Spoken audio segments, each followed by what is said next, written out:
자, 그러면 제가 오늘은 말씀 최종 정리하는 시간으로 이제 바로 들어가 보도록 할게요. 먼저 이제 에스겔과 사도행전을 얘기하기 전에 한 번 더 우리가 복귀하기 위해서 필요한 개념 중에 하나가 이제 십자가의 정신입니다. 십자가의 복음이라고 하는데, 일단은 우리가 성경에서 십자가와 복음을 동일시하고 있어요. 그래서 십자가라는 건 헬라어로 표현하면 스트라우스, 그 다음에 복음은 유앙겔리온인데, 복음이라는 것의 본질은 성경에서 말하는 복음이라는 것은 세속적이거나 아니면 종교적으로 기대할 수 있는 것과는 일단 관계가 없다고 보셔야 될 것 같고요. 성경에서 이야기하는 복음은 히브리어로는 토브라고 표현을 해서 하나님을 만나고 하나님과 관계를 맺는 그 자체를 복음이라고 설명할 수 있겠습니다.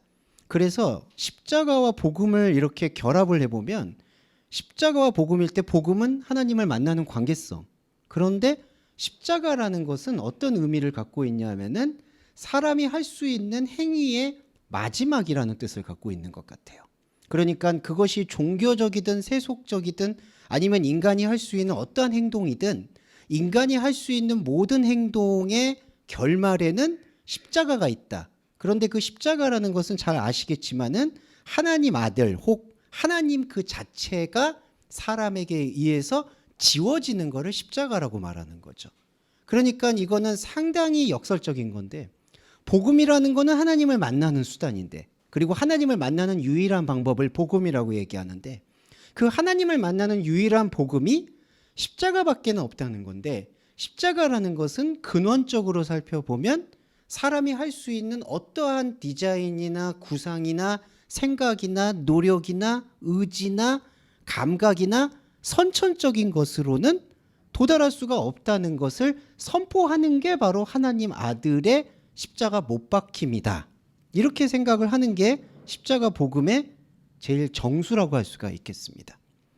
그리고 또 하나는 여기서 조금 더 이제 이 깊이를 확장할 필요가 있는데, 십자가라는 의미는 죄사함이라는 것과 연결이 됩니다. 십자가와 죄사함. 그런데 여기서 이제 우리가 이 죄의 본질과 깊이를 좀 들여다봐야 되는데, 십자가가 우리의 죄를 사해 주신다라는 이 명제는 변함이 없고요. 앞으로도 계속돼야 되고요. 그리고 하나님께서 세상 죄를 옮겨가는 어린 양으로 예수 그리스도를 허락하셨다라는 이 복음은 변할 수가 없습니다. 그러니까 우리가 그거를 뭐 변한다고 해서, 그리고 나는 이거보다 더 고상한 걸 찾을 거야 라고 하는 거는 그냥 사람의 구상이고 사람의 움직임일 뿐이지, 이 명제는 우리가 원하든 원치 않든 그냥 절대적인 복음이라고 생각해요. 예수 그리스도는 십자가는 우리의 죄를 사한다. 그런데 중요한 건 죄를 사한다고 할 때 이 죄는 이중의 구조가 있는 게, 하나의 구조는 뭐냐 하면은 사람이 생각하고 사람한테 주어져 있는 죄가 있다는 거예요. 그런데 사람이 생각하고 사람에게 주어져 있는 죄는 사람이 만들어내는 우상에 의해서 규정받는 죄의, 그걸 이제 고리라고 얘기하거든요. 죄의 고리에서부터 비롯된 게 사람이 생각하는 죄라는 거예요. 사람이 생각하는 죄는 양심의 영역이라든지 사람이 구상하고 있는 여러 가지 삶의 모습들에서 나타나는 죄의식이나 죄책감과 연결이 되어 있습니다. 물론 이거는 되게 중요하게 우리가 공동체를 살아가면서 취급해야 되는 건데, 성경에서 얘기하는 거는 1차적으로 이 사람이 생각하는 죄를 사하는 것이 아니라 사람이 생각조차 할 수 없었던 죄를 거두어내는 게 바로 죄사함의 본질이다. 그러니까 사람이 생각하고 구상하는 죄라는 거는 사람이 가졌을 때마다 혹은 시대마다 구분이 다 달라요. 어느 때에는 간통이 통하다가 어느 때에는 간통이 안 통하고, 또 어느 때에는 도둑질이나 편법이 통하다가 어느 때에는 그게 도둑질이 안 되는 경우가 있어요. 자, 그래서 사람이 생각하고 사람이 구상하는 죄는 성경에서 이야기하는 죄의 본질이 아니에요. 왜냐하면은 사람이 생각하는 죄는요, 사람에 의해서 지워지기를 욕망하는 게 있어요. 이게 무슨 뜻이냐? 바로 그게 선악과의 욕망인데, 사람은 이러한 어떤 죄의식이나 죄책감이나 생각으로부터 자유로워지고 싶어서 그 죄를 어찌되었든지 내가 해결을 했다라는 그 표식을 받기를 원합니다. 그 표식의 대표적인 게 바로 제사예요. 이 제사법은 아시겠지만 꼭 성경에만 나오는 게 아니라 여러분 우리 동양 문화에서도 제사는 아주 오래전부터 있어 왔죠. 동양 문화에서 제사를 빠지고는 얘기할 수가 없겠죠. 그런 만큼 아주 오래되어 있는 그 의식과 충동이 바로 제사예요. 근데 이 제사를 드리고자 하는 목적이 무엇이냐라는 게 바로 우리한테 내재되어 있는 죄의식을 어떻게든지 상쇄시키려고 하는 욕망이라는 겁니다. 그래서 여기 보시면은 성경 말씀 중에 죄가 잉태한 즉 욕심을 낳고, 맞죠? 욕심이 잉태한 즉 사망을 낳는다. 네, 정말 죄송합니다. 이게 다른 목사님들은 여기 칠판에다가 말씀을 다 외워가지고 여기다 막 적는데 저는 장절은 고사하고 그게 어디 있는지도 잘 모를 때가 있어요. 변명을 하자면 제가 이거를 좀 총체적으로 보기 때문에 그런 걸 좀 양해해 주시면 그런 말씀인데, 죄가 잉태한 즉 욕심과 사망으로 연결되어지는 그 욕심이란 단어가 헬라어로 에피디마스, 욕망이란 뜻인데, 그 욕망은 사람이 가지고 있는 어떤 그런 오욕칠정의 욕망을 얘기하는 게 아니라 자기도 인정하고 싶지 않지만 자기한테 그냥 주어져 있는 충동이나 욕구를 욕망이라고 얘기합니다. 근데 인간이 갖고 있는 충동이나 욕구가 바로 그 죄를 치우고 싶어 하는, 죄를 사함받고 싶어 하는 욕구와 연결이 되어 있다는 거죠. 예수의 십자가는 그 사람이 생각하는 욕망의 대체제가 아니에요. 자, 속죄라는 뜻은 우리의 죄를 사해주는 속죄제라는 뜻이 있는데, 여기서 이 중요하게 패러다임이, 그러니까 개념과 가치관이 달라지는 게, 예수님이 우리가 가지고 있는 죄의 욕망을 인정하셔서 너희들은 이 죄를 해결할 수가 없으니까 내가 나의 아들을 보내서, 예수 그리스도를 보내서 이 죄를 해결해 줄게 라고 생각하는 게 안타깝지만 한꺼풀을 벗기기 전에 속죄에 대한 생각이라고 생각하셔야 될 것 같아요. 그러니까 구약의 많은 제사들은 1년에 한 번씩 양이든 소의 피를 잡잖아요.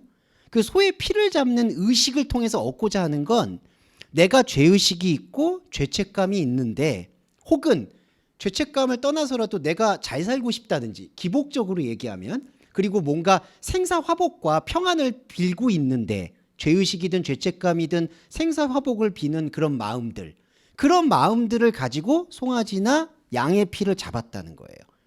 그래서 욕망을 충족시켰다라고 믿는 거예요. 그래서 그런 마음으로 또 1년을 살아가요.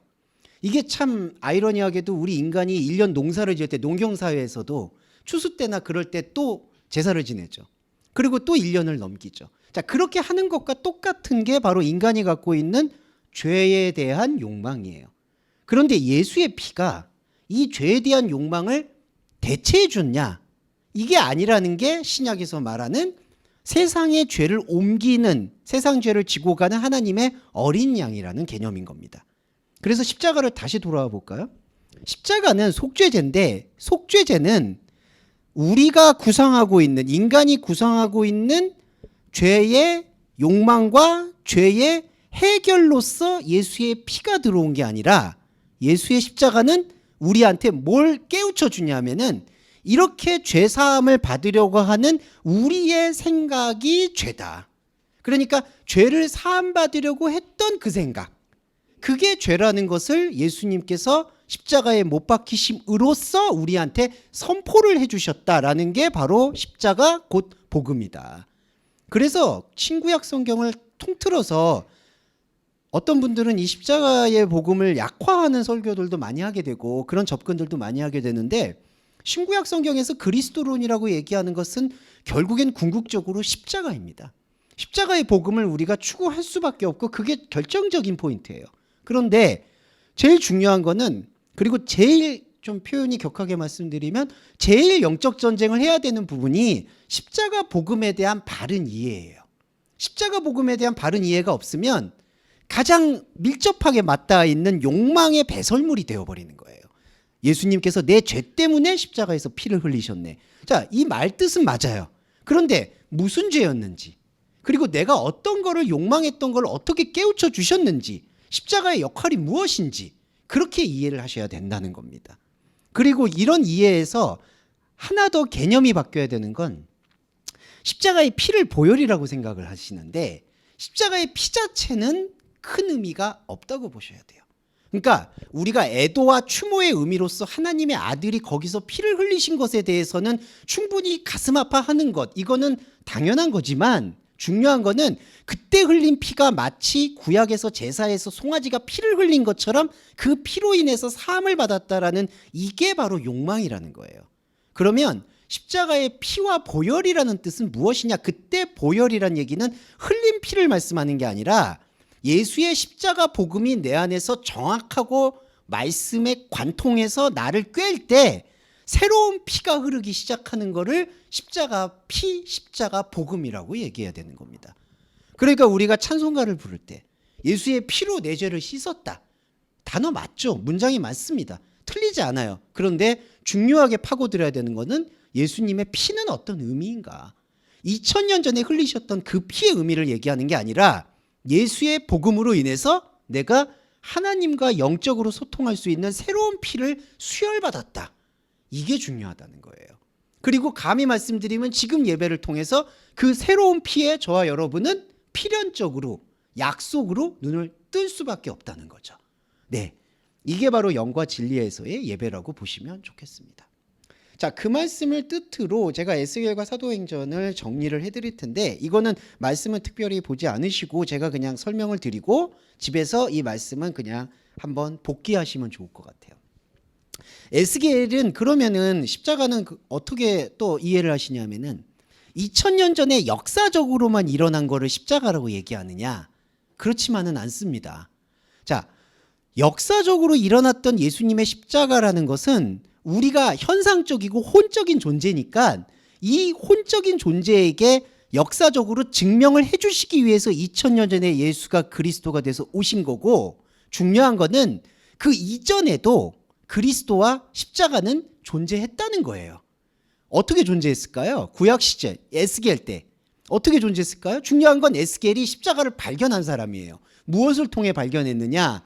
내가 지금까지 추구하고 지금까지 믿고 있었던 하나님이 내가 그토록 경멸했던 저 이방 민족들의 하나님과 다를 게 없다라는 것을 고백하는 행위가 에스겔의 십자가라는 거죠.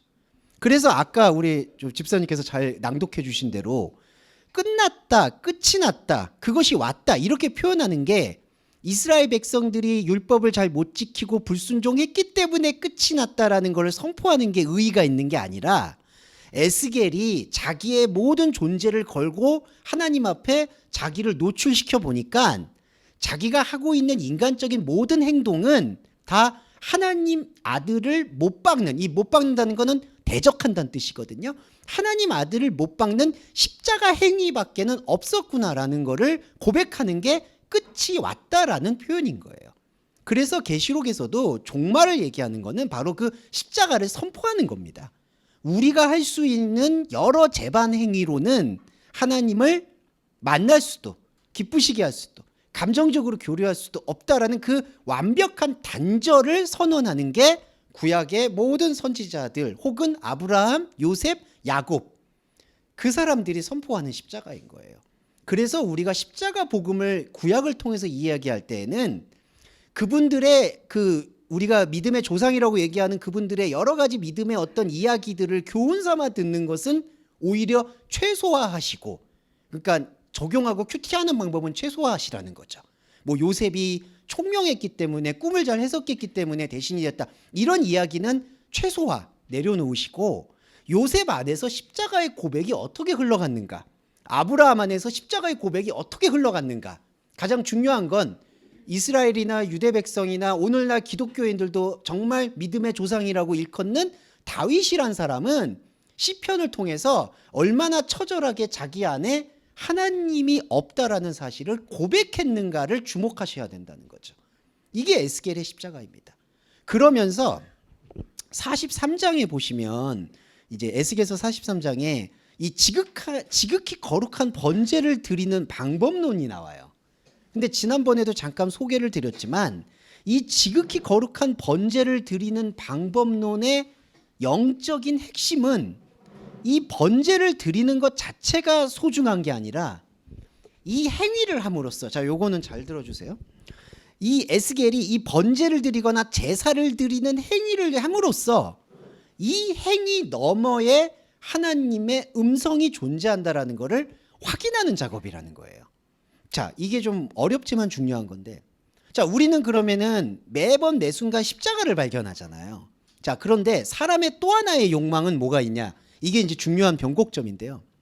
사람의 또 하나의 욕망은 이게 내가 모든 행위를 해도 하나님께 영광 돌릴 수가 없는 거구나라는 거를 알게 되잖아요. 알면은 인간의 욕망은 뭐죠? 멈추게 되는 욕망이 있어요.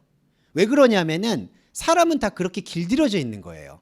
자기한테 의미가 없고 자기한테 쓸모가 없고 자기한테 도움이 안 된다고 생각하고 자기에게 이게 납득이 안 된다고 생각하면 멈춥니다.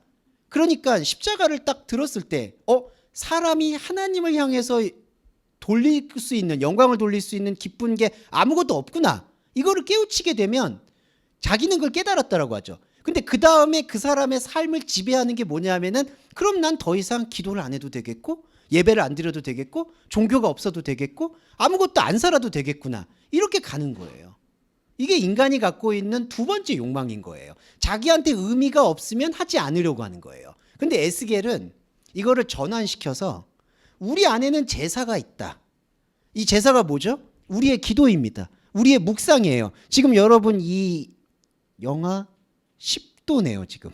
영하 10도의 추위를 오셔서 여기 온 게 이거는 노력입니다. 그냥 솔직히 이거 뭐 하나님 은총 주신다 이런 말씀 제가 못 드리겠어요.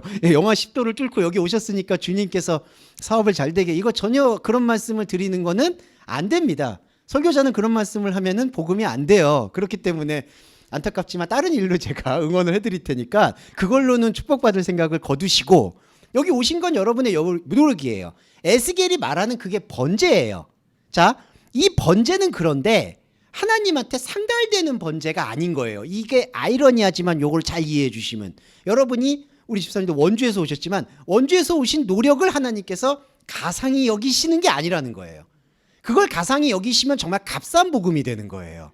네, 그게 아니라 여기 오셔서 그리고 이런 자리에서 말씀의 접점을 일으켜서 이 복음을, 번제, 제사로 만족하지 않고 이 제사는 그냥 한 줌의 향이 돼서 올라가는 거구나, 나의 인생은 제밥이 되는 거구나, 그거를 고백하는 것은 하나님 앞에서의 발견이라는 거죠. 그게 십자가 복음이 됩니다. 그래서 번제를 드린다라는 이 표현들이 참, 이게 이제 요한복음에서 영과 진리 안에서 예배를 드린다, 그거를 이제 참 좋은 의미지만 우리 안에서는 뭔가 진정과 정성을 다해서 하나님께 돌려 올리려는 어떤 그런 좋은 진정성이 되잖아요. 근데 그리스도인은 이제 십자가 복음을 이해한다면 이렇게 내가 진정성을 다한 게 하나님께 상달되는 게 아니라 이 진정성의 과정을 통해서 나의 생각과 나의 진정성은, 이걸 탈각이라고 얘기하는데, 다 뽑혀나가고 하나님이 나를 보셨던 창세전의 나의 자리, 하나님과 함께하는 영혼의 자리만을 품어주신다. 그게 십자가 복음의 요체가 되는 거고요. 그 십자가 복음을 이해하게 될 때 이제 사도행전을 설명을 드리면, 하나님과 우리가 지금 인간의 시간을 넘어서서 새로운 말을 시작합니다. 그게 방언입니다. 그러니까 방언에 보시면은 이렇게 표현을 하죠. 저희가 다 성령의 충만을 받아 성령의 말하게 하심으로 다른 방언 말하기를 시작한다. 고린도 교회에서는 실제로 우리가 은사라고 표현할 수 있는 방언에 대한 언급이 있어요, 여러분. 바울이 이제 그런 은사들을 어떻게 취급할 것인가에 대한 교훈과 권면을 주는 건 고린도전서의 영역입니다. 그런데 사도행전에서의 여기서 다른 방언은 죄송한데 흔히 말하는 그 은사로서의 방언을 얘기하는 게 아니라, 나와 하나님이 십자가 복음으로 새로운 관계를 맺었을 때 새로운 언어와 새로운 체질이 되는 것을 바로 다른 방언이라고 표현하는 거예요. 그래서 절대적으로 복음을 깨닫는 우리들은 방언을 하신다라고 말씀드릴 수 있습니다. 그런데 이 방언이 어떤 방언이냐? 누가 들을 거나 누가 알아듣는, 그러니까 타인이 소통할 수 있는 방언이 아니라 오직 여러분과 하나님만이 소통할 수 있는 그 커뮤니케이션, 그게 바로 다른 방언이고요. 더 놀라운 거는, 사람이 들을 때, 복음이라고 들을 때, 말씀이라고 들을 때, 이걸 다 이제 기록이라고 보잖아요. 뭘 들었다. 그래서 우리가 이렇게 요즘 많은 뭐 힐링 프로그램도 있고 뭐 상담 프로그램도 있고 좋은 강연도 있고 자 그런 거를 그리고 좋은 설교도 있고 듣는다라고 생각을 하잖아요. 그러면 들으면은 이제 뭐라고 얘기 생각하느냐? 그걸 가지고 뭔가 삶에서 깨우쳤으니까 그걸 삶에서 도입하거나 어플리케이션, 적용을 한다라고 생각을 하죠. 그런데 자, 복음이라는 건요. 다른 방언인데 방언이라는 거는 들었다, 소통했다 이런 단계를 넘어서서 중요한 게 그 들었다라는 것 자체가 소마, 몸이 된다는 겁니다. 이게 영의 몸의 원리예요. 그러니까 우리 사람은 죄송한데 자꾸 우리라고 얘기해서 사람은 들었어. 하나님이 나를 구원해 주셨어. 나를 약속해 주셨어. 이거는 타자적인 관계. 그러니까 대상으로 맺고 있는 관계에서 구원을 약속하셨어. 뭔가 약속하셨어. 이렇게 관계를 생각한다는 거죠. 그런데 조금 더 넘어가면은 하나님이 나한테 복음을 주셨어요. 내가 깨달았어요. 그러면 그 다음 단계가 뭐냐면은 이게 세 번째 하늘이라고 얘기하는 건데 그 들었던 자체가 내 안에서 몸이 되어서 육박해서 들어오는 거예요. 이게 성령의 충만입니다. 그러니까 예배를 우리가 참여한다는 거는 예배를 이렇게 들어서 은혜를 받아서 그 은혜를 뭐 적용한다. 이런 죄송한 말이지만 이런 수준이 아니라 말씀을 듣고 그 말씀이 십자가가 돼서 내 안에서 흡수되는 그 자체가 하나님이 나를 알아봐 주는 소마, 몸이다.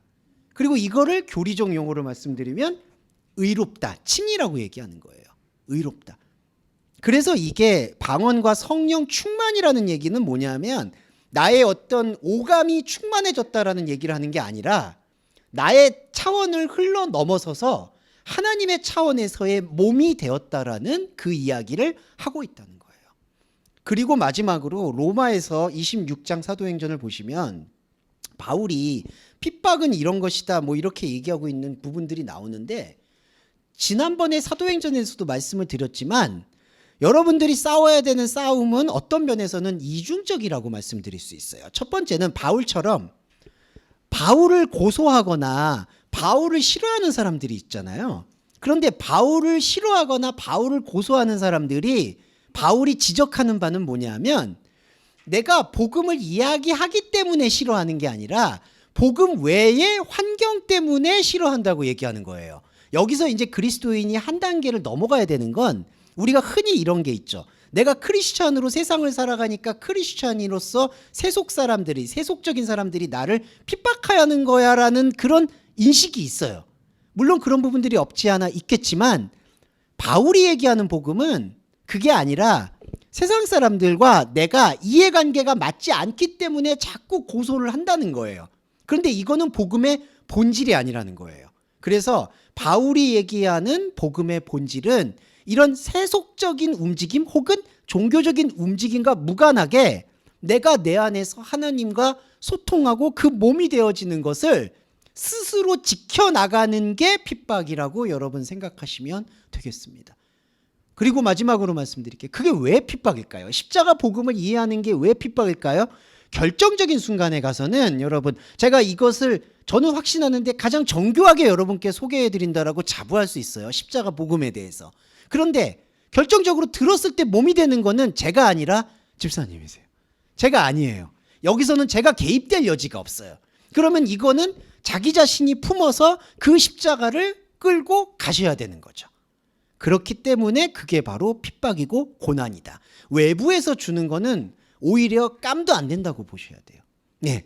그래서 보시면은 그럼 외부에서 나는 힘든데 그럼 어떻게 해요? 그거는 배려의 기도가 있습니다. 예.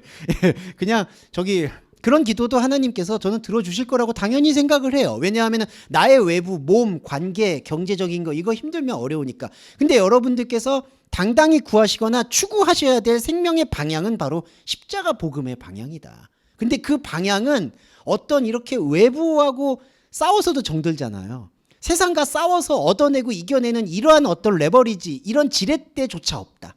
여러분 안에서 오직 광야를 걸어가듯이 이 복음은 계속해서 추구해 나가셔야 됩니다. 그리고 협박하는 게 아니라 이미 여러분들 안에 그 몸이 열렸는데 그 몸이 열린 거를 이제는 피하시지 마시고 계속해서 파고드실 것을, 이게 바로 천국은 침노하는 자의 것이라는 복음의 정수가 되겠다. 이렇게 정리해 볼 수 있겠습니다. 네, 이제 빼도 박도 못 하신다. 이제 좀 들어가시는 게 이제 중요하다. 오늘 새로 오신 분한테도 이런 말씀 막 갑자기 오시자마자 빼도 박도 못 한다 이런 말씀에 이 부담의 차원이 아니라 자기 안에서의 하나님 생명, 십자가 이 부분을 꼭 마음에 새기셨으면 좋겠습니다. 네, 좀 오늘은 간단히 주기도문으로 함께 예배 마무리하도록 하겠습니다. 하늘에 계신 우리 아버지여, 이름이 거룩히 여김을 받으시오며 나라에 임하옵시며 뜻이 하늘에서 이룬 것 같이 땅에서도 이루어지이다. 오늘날 우리에게 일용할 양식을 주옵시고 우리가 우리에게 죄 지은 자를 사하여 준 것 같이 우리의 죄를 사하여 주옵시고 우리를 시험에 들게 하지 마옵시며 다만 악에서 구하옵소서. 대개 나라와 권세와 영광이 아버지께 영원히 있사옵나이다. 아멘.